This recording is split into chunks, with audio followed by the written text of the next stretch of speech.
et bienvenue à notre condensé financier quotidien du mercredi. Voici ce qu'il fait la une sur les marchés aujourd'hui.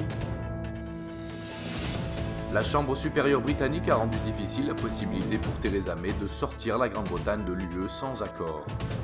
La paire euro-dollar a démarré la semaine avec de petites pertes, car les ventes au détail en Allemagne ont chuté à 0,6%, en dessous de l'estimation à 0,8%. Le brut a augmenté lundi après que le Premier ministre israélien a fait un commentaire sur l'Iran qui a renouvelé les tensions sur le marché.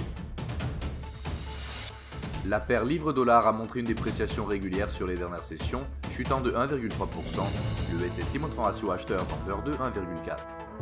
La paire dollarienne a exécuté une correction mineure, gagnant 0,2% sur la dernière session, le SSI montrant un ratio vendeur-acheteur de 1,4%. Le cours du pétrole brut a exécuté une correction mineure, gagnant 0,6% sur la dernière session, le SSI montrant un ratio vendeur-acheteur de 1,1%.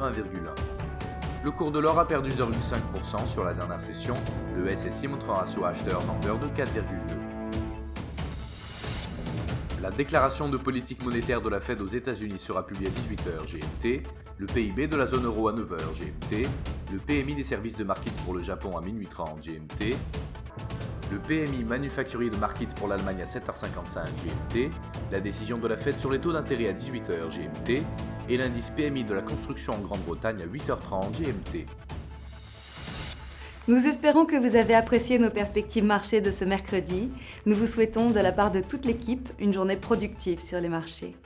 N'oubliez pas de vous connecter demain matin pour retrouver les dernières nouvelles et événements des marchés financiers.